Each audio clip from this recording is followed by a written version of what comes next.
প্রিয় দর্শক, আপনাদেরকে অসংখ্য ধন্যবাদ। আমাদের ইনকিউবেটর ভিত্তিক যে ভিডিও নিয়মিত আমরা ছেড়ে থাকি, অত্যন্ত ইম্পর্টেন্ট একটি ভিডিও নিয়ে আজকে আপনাদের সামনে উপস্থিত। অবশ্যই পুরো ভিডিওটি দেখবেন। হিউমিডিটি বিষয়ে যে সমস্যাগুলো থেকে থাকে, বিশেষ করে শীতের সময় ম্যানুয়াল মেশিনগুলোতে কিংবা অটোমেটিক মেশিনগুলোতে যাদেরকে হিউমিডিটি ফগার দেওয়া সত্ত্বেও সেই হিউমিডিটিটা পর্যাপ্ত পরিমাণে উঠতে অসুবিধা হয়ে থাকে, কিংবা হিউমিডিটি ফগার খারাপ হয়ে গেলে সেই সময় আপনারা কী করবেন সেই বিষয়ে। তো আমাদের যারা অ্যাকশন মেশিন এইগুলো দেখছেন, যে অ্যাকশন মেশিন যারা নেয় তারা অবশ্যই এই ভিডিওটা দেখবেন। হিউমিডিটির বিষয়ে কোনো প্রশ্ন থাকবে না। 200 মেশিনগুলো যারা থার্মোকলের উপরে নিয়ে থাকেন এই ধরনের মেশিনগুলো, তারাও এই ভিডিওগুলো অবশ্যই লাস্ট পর্যন্ত দেখবেন।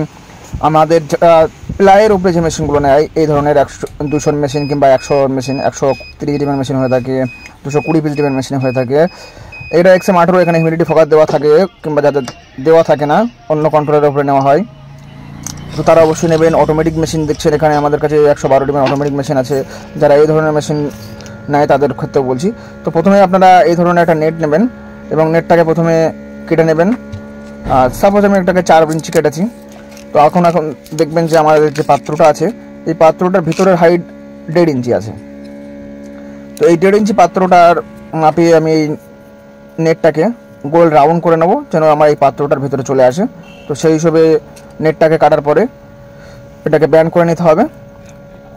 তো অবশ্যই ভিডিওটি স্কিপ করবেন না, পুরো ভিডিওটা দেখবেন। এইভাবে রাউন্ড করে নেওয়ার পরে এখন আমাদের প্রয়োজন যেটা, সেটা হচ্ছে একটি সুতের কাপড়। যেটা সুতের কাপড় যত সুন্দর সুতের কাপড় হবে, যেটা পানি টানতে পারে ভালো, সেই ধরনের নেবেন। নিয়ে নেটটাকে এইভাবে আপনারা কিছু দিয়ে বেঁধে নেবেন। সেটা যে কোনো নেট হতে পারে, আমি বলছি না যে এই নেট হতে হবে, যে কোনো তারের নেট হতে পারে, প্লাস্টিক জাতীয় কিছু হতে পারে, যার গায়ে এরকম একটা কাপড় জড়াতে পারবো। তো সেই ধরনের একটা জিনিস তৈরি করার পরে আমি এইভাবে কাপড়টাকে দিয়ে এখন এটাকে দেখবো যে আমাদের এই যে পাত্রটা আছে, এই পাত্রটার মধ্যে যেভাবে দেওয়ার, যে এর ভিতরে এইভাবে দেব এবং পানি, এর ভিতরে যে আমাদের পানির পরিমাণ দিতে হবে সেটা হচ্ছে এই পাত্রটার কানা পর্যন্ত পানি দিতে হবে। এখানে বলা বাহুল্য যে আপনারা যে পাত্রটা দেবেন, আমি তো এটা 100 মেশিনের জন্য যে সিস্টেমটা করছি, এটা 100-র জন্য। আপনার বড় মেশিনের জন্য করলে পাত্রটা আরও বড় দিয়ে নেটটাকে সেইভাবে করতে পারেন। দেখুন, এখন পানি দিয়ে এই পাত্রটার কানা পর্যন্ত আমি পানি দেব। এবং একটা বিষয় যেটা থাকবে সেটা হচ্ছে কাপড়টাকে প্রথমে ভিজিয়ে নেওয়া। তা নাহলে শুকনো কাপড় অত তাড়াতাড়ি ওইভাবে এটাকে টানে না। তো আমি এইভাবে একটা মগের মধ্যে দিয়ে প্রথম কাপড়টাকে ভিজিয়ে নিচ্ছি। একবার ভিজিয়ে নেওয়ার পরে যখনই কাপড়টা উপর থেকে শুকাবে, তখন নিচে থেকে পানি টানতে থাকবে। যেমন লম্বর বাতি ওপর থেকে আগুন দিয়ে যখন বাতির ওপরের কেরোসিনগুলোকে পুড়িয়ে থাকে, তো সেই সময় নিচে থেকে বাতিটা কেরোসিন টানতে থাকে এবং উপরে আগুন হতে থাকে। তো এইভাবে আপনারা যখন এই পাত্রটা তৈরি করবেন, তৈরি করার পরে এইভাবে ভিজিয়ে নেবেন। নেওয়ার পরে এটাকে মেশিনের ভিতরে দেবেন। তো সেই সময় খেয়াল করতে হবে যে এগুলো যত ল্যাম্পের গায়ের কাছে দেবেন, ল্যাম্পের কাছে তুলে দেবেন, তত হিট হবে কাপড়টা, এবং কাপড়টা শুকাতে চাইবে। শুকানোর মানে হচ্ছে ওপর থেকে যত শুকাবে তত নিচে থেকে পানিটাকে টানতে থাকবে।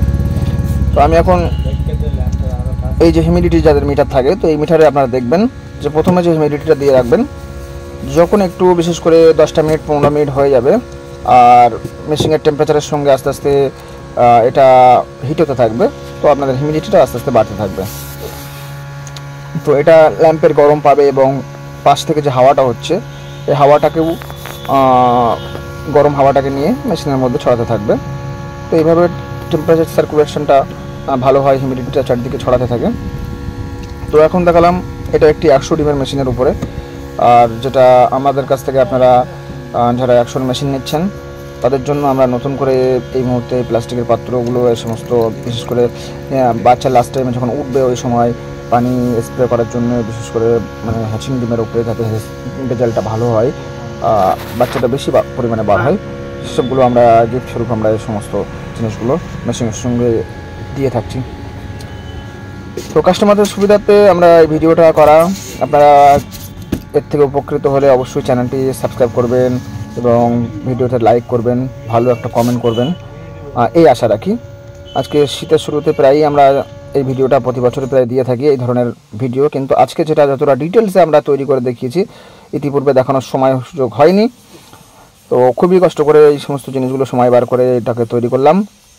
এখানে একটা দেখছেন 220 পিস ডিমের থার্মোকলের উপরে যে মেশিনটা হয়ে থাকে, তো এই মেশিনের উপরে দিয়েছি।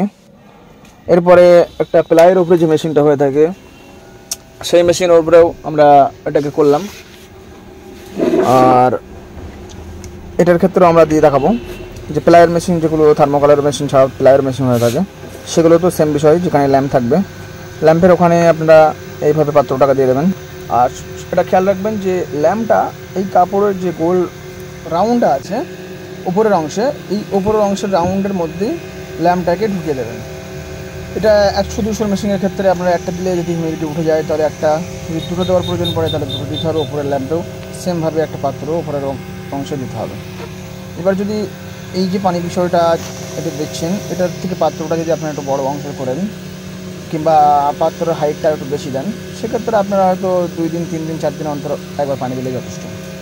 তবে এখানে একটা জিনিস খেয়াল রাখবেন যে যদি আপনারা এই নেটের হাইটটা, পানির অংশ 2 ইঞ্চি হয়, যে পানির হাইটটা 2 ইঞ্চি, যেমন আমি এই পাত্রটা আপনাদেরকে ইঞ্চি মেপে দেখিয়েছি যে এটা 1.5 ইঞ্চি ভিতরের হাইটটা। তো যেখানে যদি 2 ইঞ্চি দেন সেক্ষেত্রে উপরের অংশ সবসময় 2.5 ইঞ্চি মতো আপনারা হাইটে রাখবেন। বেশি হাইট করলে সেক্ষেত্রে হিউমিডিটি উঠবে না, মানে উপরের কাপড় শুকিয়ে থাকবে, নিচে থেকে পানি টানতে পারবে না। যতটা অবধি দিলে এবং কাপড় যেমন পরিমাণে দিলে উপর থেকে পানিটা টানবে, শুকাবে এবং শুকানোর পরেও নিচে থেকে পানি টেনে ওই পর্যন্ত তুলতে পারবে, সেই পর্যন্ত দেবেন। এখন দেখছেন একটা 112 ডিমের প্লাইয়ের উপরে আমাদের অটোমেটিক মেশিনটা হয়ে থাকে। এটার মেশিন মানে উপরে আমরা দেখাচ্ছি। তো আমাদের মেশিনগুলো সব এরকম সিস্টেমের হয়ে থাকে যাতে আপনারা হিউমিডিটি পাত্র দিতে পারেন, ইজি হিউমিডিটি তুলতে পারেন। কারণ এখানে XM18 কন্ট্রোলার লাগালে সেখানে মেশিনটার দামটা অনেকটা বেশি হয়ে যায়। তো আমরা বাজেটের মধ্যে মেশিন করতে গিয়ে এই ধরনের হিউমিডিটি ফগার কিংবা হিউমিডিটি কন্ট্রোলার কোনো ব্যবহার করি না। অনেক সময় যারা কাস্টমার যদি চায় সেক্ষেত্রে দিয়ে থাকি। তো এই ধরনের হিউমিডিটি মিটার লাগিয়ে থাকি, যেখানে হিউমিডিটি শো করবে আপনার মেশিনের ভিতরে কত কী আছে। আর এটা ইজি সম্ভব, মেশিনের ভিতরে পানির পাত্র দিলে হিউমিডিটি উঠে যায়, যার কারণে আমরা আর বেশি মানে মেশিনটার উপরে খরচা করে কাস্টমারের মেশিনের প্রাইস বাড়িয়ে ওটা করি না। তো সেটাও আপনাদের দিকে লক্ষ্য করে থাকে কোম্পানি। এখানে দেখছেন 220 ডিমের একটি প্লাইয়ের মেশিন দেখাচ্ছিলাম। এখানে 264 ডিমের একটা প্লাইয়ের অটোমেটিক মেশিন, আপনারা এই ধরনের মেশিনও দেখেছেন। তবে এর সঙ্গে আপনারা হিউমিডিটি ফগার পাবেন অবশ্যই। তো এর ব্যতিক্রমেও আপনারা ওই ধরনের প্ল্যান যেটা আমরা দেখেছি এতক্ষণ দেখছিলেন, এটাকে আপনারা এখানে ব্যবহার করতে পারেন। এই ধরনের যারা মেশিনগুলো নিয়েছেন তো এখানেও আপনারা ওই ধরনের প্রসেস ব্যবহার করতে পারেন। আমাদের কাছে ইনকিউবেটার যে সমস্ত তৈরি হয়ে থাকে খুবই উন্নত বডির উপরে, উন্নত সিস্টেমের উপরে মেশিনগুলো করে থাকে। আপনারা যারা ইনকিউবেটার নেবেন আমাদের সঙ্গে যোগাযোগ করলে আমরা ডেলিভারির মাধ্যমে অল ইন্ডিয়া ডেলিভারি দিয়ে থাকি। এইভাবে ভিডিওটি যদি আপনাদেরকে ভালো লেগে থাকে অবশ্যই একটি লাইক করবেন, চ্যানেলটি সাবস্ক্রাইব করবেন। আমাদের ঠিকানা কলকাতা উত্তর 24 পরগনা বসিরহাট থানার অন্তর্গত খোলাপোতা বাজার, বাদুড়িয়া রোড।